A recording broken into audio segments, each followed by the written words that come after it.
Hello to the TUC meeting. We have 4th of November today.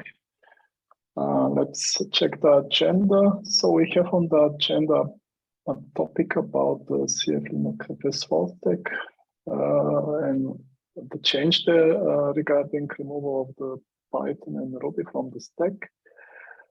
Reviewing PRs, open PRs, and any other business. I would say we can start with the first agenda topic.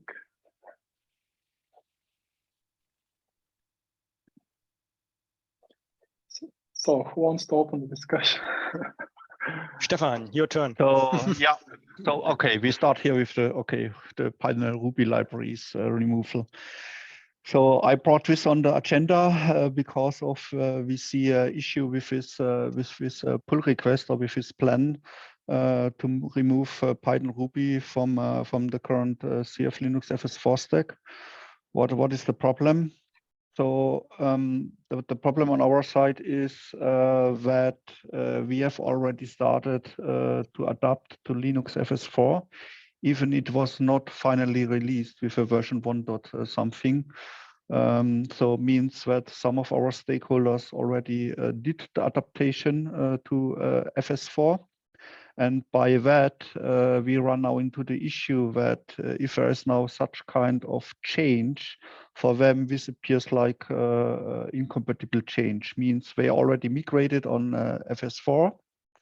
Now this library gets somehow removed from the stack. When we update the stack, it would require that they also adapt at the same time to a new build pack version. And this is something that, let's say, we cannot guarantee. That they become aware of that they have to do that, or that they will do that because of they already finished their migration to FS4. And do not see a need to do a further adoption to maybe to a new build stack, to a new build pack to get the libraries reintroduced by the build pack again.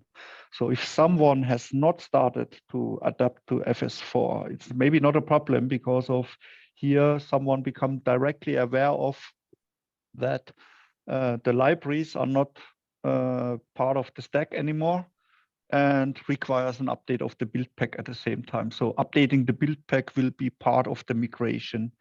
And on our side, we have a huge installation, so many thousand applications, 10,000s of applications, honestly. Majority of that have already started with the migration, also finished the migration. And by that, we have an issue with this plan to remove the libraries from the stack. That's our problem. And we see following solution for that. So one option that we propose is to first add the libraries again to the CF Linux FS4 stack. What I understood, there is already a version 1.0 released where the libraries are removed.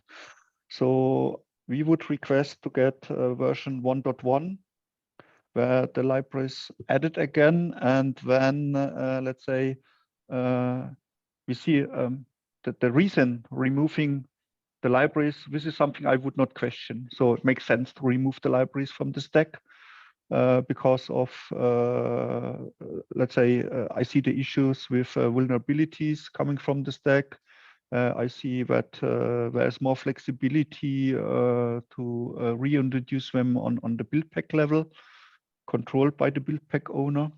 That makes a lot of sense. I only see a problem with the way how it's now rolled out in the actual situation we are.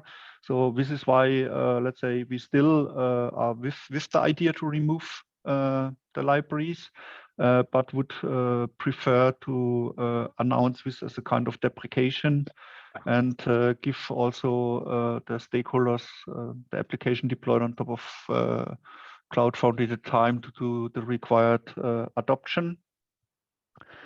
Another idea would be to add the libraries again to FS4 stack, but then let's say remove the libraries for future stack, which can be maybe a CF Linux FS5, which will maybe come with Ubuntu 24.04, which is in approximately 2 years. So this is what we propose, and yeah, now maybe you can share your opinion on this proposal. Yeah. So can you hear me? Yes, I can. Yeah. Okay. So what I'm thinking, like, I don't understand the problem with the build packs, because I'm assuming like when you update the rootfs, they won't have to re-go through staging, right? So the build pack, and like when they restage, they should get the latest version of the build pack, or do you publish like older version lines of the build pack on the platform? Yeah. So I would say as long as someone is, let's say, using the latest build pack, it's not a problem, but some applications just pinned the version of the build pack. Yeah, maybe they use it from GitHub or something, from a tag. Yeah, okay, that makes sense. So like I can see 2 paths forward. Like maybe one way would be do something with like composing different stacks. So you like, or I don't know, having an additional layer. I don't know if that's technically feasible, but have a Bosch release to just add like the Ruby and the Python things on top of the stack. That would be one thing. Another thing could be like have multiple build targets, right? So basically, when you publish a new version of the stack, you would publish one without and one with, like some sort of like compatibility stack. Because I think like VMware does want to move forward without these things, but then I mean we could keep the version in sync if we just create 2 build targets basically.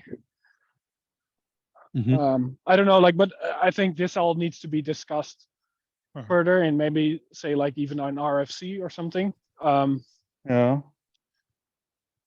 I need some further discussion, but I understand the problem, and I think it makes sense to want to solve that. But I don't think it's like feasible to do like a full rollback. But I would say like it makes sense to try to accommodate your situation in this case. So maybe just to repeat your idea. So the first option you said was, let's say, I'm aware of that there is the so-called Bosch hardening release.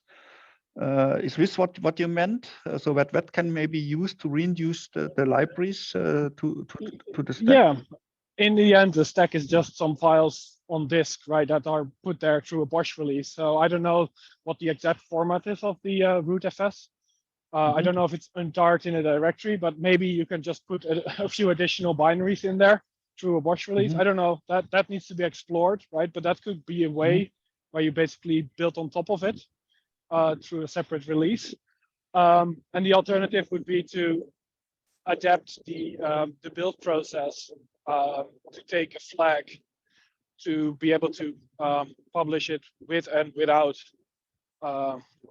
those Ruby and Python things, and then we just publish 2 files instead of 1. Okay. So something like that. Well, okay, I got it. So the first thing is maybe something we can figure out by our own, and the second one would something that needs to be could be maybe integrated into the so it could be become a selectable option for the CF deployment, right? So that someone can select one or the other stack with or without. So it could be an ops file, right? So you would basically end up with two releases of the stack, and then you could through an ops file pick which one you would use. But I mean, like that probably is more involved. So if it is possible to do it through a separate release, I think that would be the cleanest solution. And then I would recommend, if you go that route, to maybe try to keep use up-to-date Python and Ruby versions, but I don't know if that's even possible because that could still be considered a breaking change.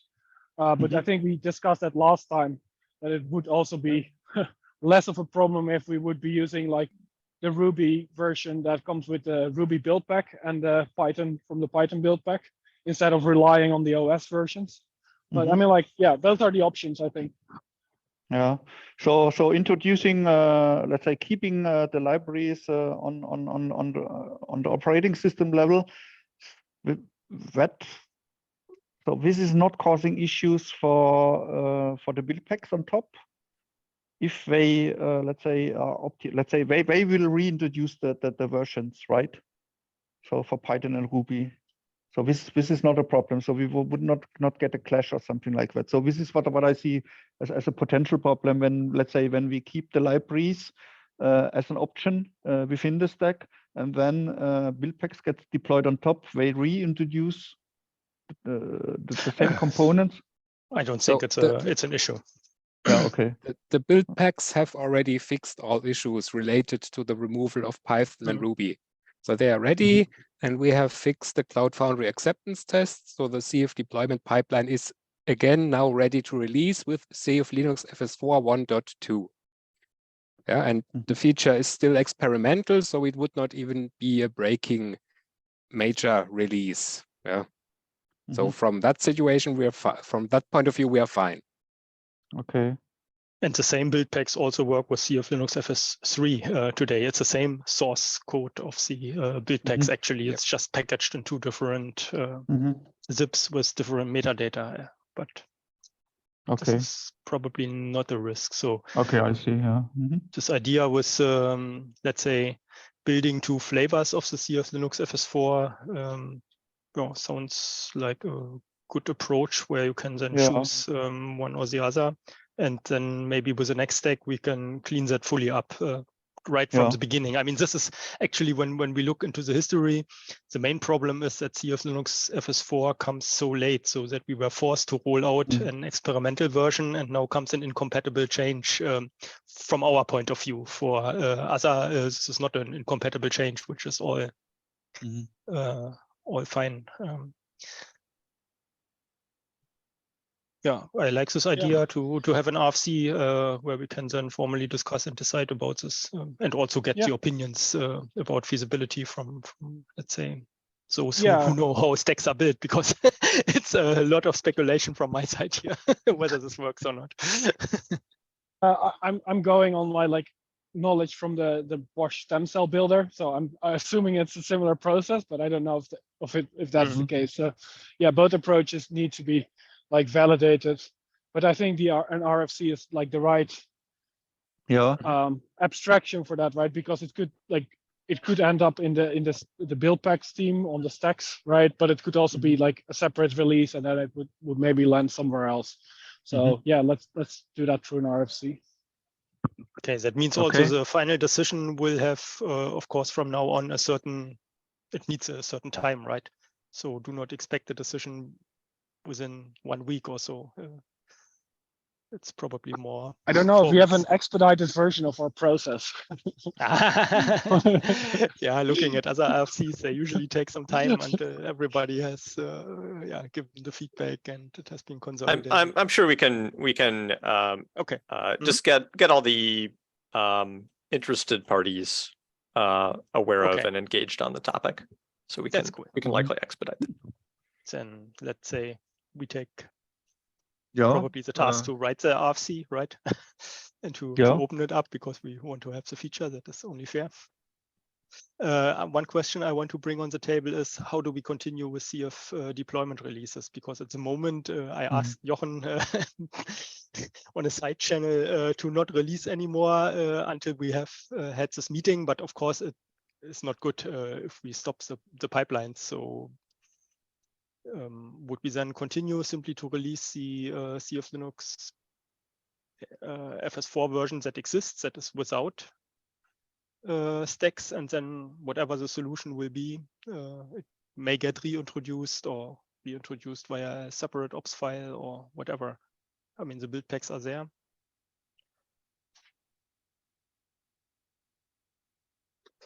Yeah, I don't know if it makes sense to hold like CF deployment for this, right? Because there's maybe security patches to other components that you still want to release, and like just rolling back or pinning back the stack could be done through an ops file. But I don't know, like I'm not in charge of that process, but it's just my gut feel. The only thing So we could, of course, a lot of other BOSH releases have cut new versions, and we should not withhold that. That is true. So we have such a list in the release notes already. Ops file for pinning FS4 to an old version is a bit odd. Yeah, we can do that on our own, right?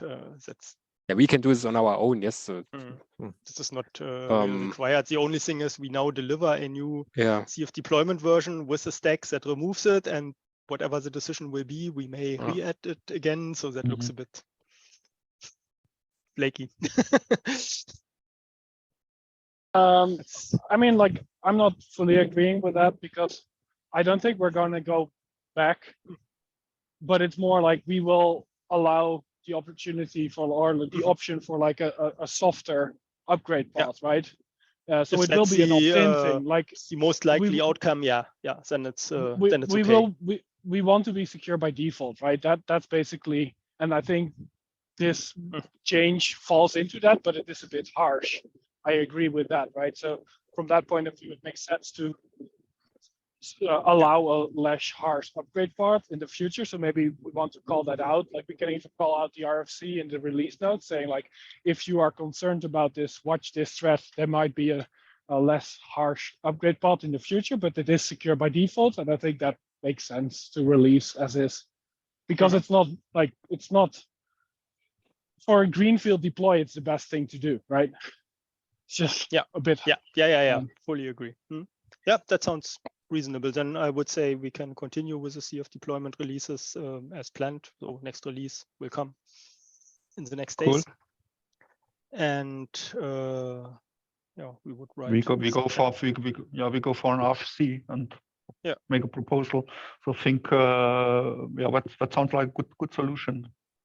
That we can live with, and it's we see it also just as a temporary solution until we can be sure that all let's say already migrated applications have also upgraded to the latest build pack version. I mean, realistically, I doubt that we will. If we look a little bit deeper, we will find enough potential problems that we cannot prove, and most likely we will then wait until CF Linux FS5 whenever this happens, and then start from scratch. There can be runtime dependencies, and they are so for instance, they are really cumbersome if they come as an incompatible change by the stack without any chance to react on it upfront.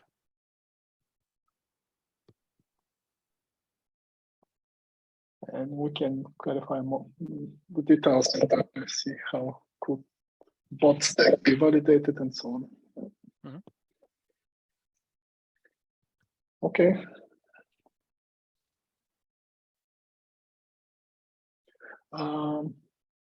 If there are no questions or any other arguments against and pros, we can continue with the next topic. So actually we have today also an update from the Foundational Infrastructure Working Group.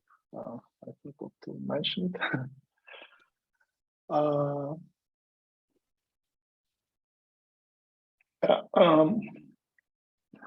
So what we have, I collected a list of things which happened on our side.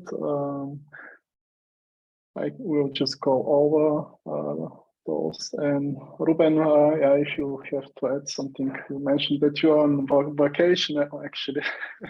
That's why I prepared the list. Yeah, I didn't plan on being here. The previous thing seemed important. Yeah.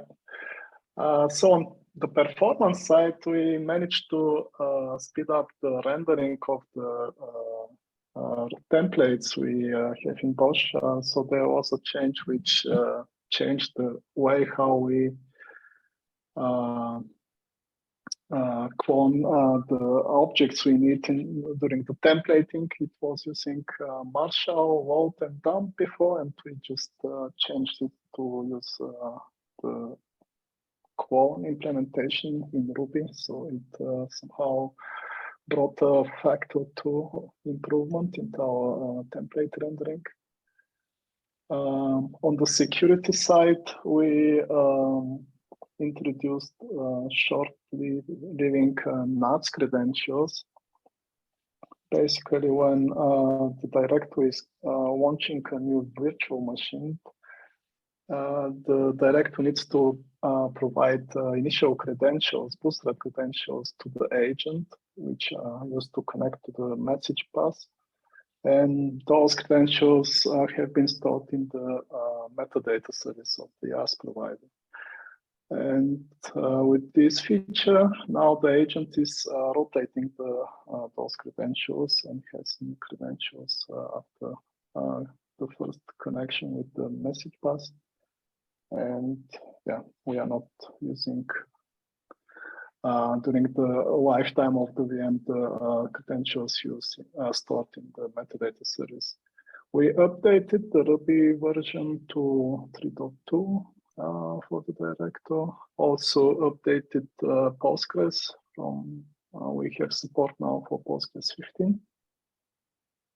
We dropped the support for Postgres 10 with this, and the update part, which we found out that it's not a good idea. So afterwards, we needed to reintroduce upgrade part at least for the Postgres 10. So people still using Postgres 10 are able to update Postgres 13 or 15, which are supported by the director. So in Posh Bootstrap Loader, we are working to update to the latest Terraform version and go 120. On the resilience side, we made some changes in the director so that the connection to the director database is more resilient in case there are network issues and the director cannot connect to the database. So there are more retries happening so that the task states not updated correctly. So we observed that sometimes the director has orphan task where the state couldn't be updated properly. And with that, also introduce a cleanup task in the director to clean up the orphaned tasks if there are any. Also, regarding the scan and fix task, which the director schedules when something is wrong with the virtual machine. We implemented an improvement here to not schedule new scan and fix task every minute or so regarding on the check time interval the director has, but for one issue, only one scan and fix task is scheduled now. So we observed that the director is full with scan and fix time when there are issues on the infrastructure side, and that's why this is just an optimization which keeps the director more clean regarding scan and fix tasks. On the troubleshooting side, we added a feature to be able to get logs SSH into the directory itself or SCP. To execute the SCP commands on the directory itself. So we had features for this for the virtual machines managed by the director, but the directory itself wasn't supported. And now we can get logs SSH into the VM, which is created with create-end. Most of the time, people use this for Bosch director VM, but it could be something else. Yeah, regarding new stuff, there is support implemented for Azure storage. So a new CLI which can support Azure storage as blob store for the director. We need this on SAP, and there is some CLI implementation here. Now, this is most of the stuff I have. Do you have anything to add, Ruben? No, that sounds really extensive. You've been implementing in supply chain security a little bit regarding SBOM generation. I don't know. Yeah, sure. That's something we are exploring, but that's not something that has landed yet, right? So we're looking into generating SBOMs when doing a Bosch create release, and like that. Not so much supply chain security; it's more like getting an SBOM, right? So yeah, that work is underway. Hopefully, the early results look promising, but it's too early to share more details. I mean, there is a branch that people can look at, but it's maybe next time we can show something.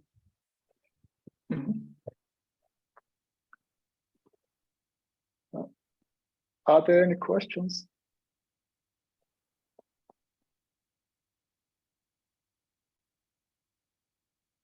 Okay, we can go to the next point. I see that Eric is not there anymore. Should we skip the PRs? I didn't see anything that is dedicated for the TOC. Most of them are just working group related. Yeah. I think there's one related to our working group, but it is like for creation of a new repository for the for storing the Bosch bootloader states for the CI pipeline. So that was part of the work Ramon is. So Ramon is working on getting CI set up on a concourse owned by Foundation Infrastructure to start being able to publish a Bosch bootloader version of main instead of the old branch that's currently being used.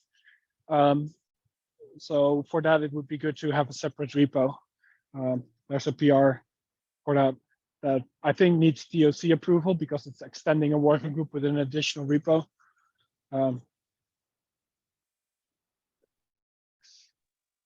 I don't know the number. I have the number. Actually, Ramon wanted to have it, and I merged it today. It was approved by us. I can just paste. If there is some concern, we can revert it. Okay.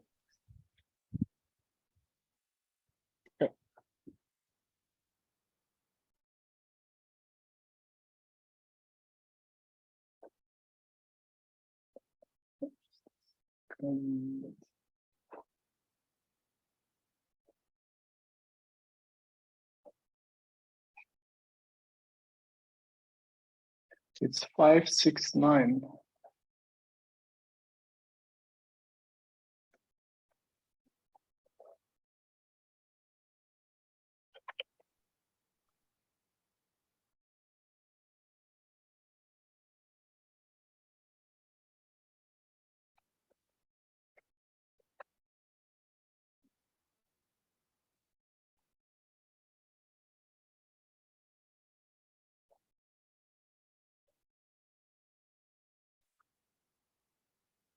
Yeah. Okay. Cannot approve it anymore after the fact.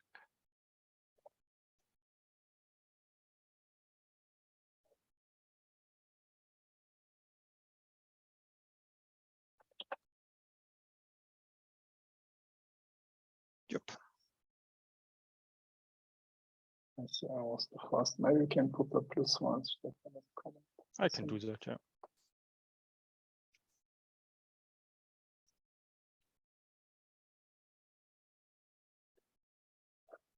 I added a comment. Is there anything else? Any other topic? to discuss? No. It's lovely weather in Salzburg. Do we have something, Ruben, or this was just... No, I was just saying that the weather is really nice. That's good. 20 Good degrees. for you. Whoa. Yeah. Great. So I was taking notes, and I will provide them later into the doc. Yeah. So then have a good day. Yeah. Thanks, Ruben, for joining. It's a great help. Yeah, no problem. Thanks. Bye. Have a nice day. Bye bye. Thanks Take also. care. Bye bye. Thanks. See you. Bye Bye-bye. bye.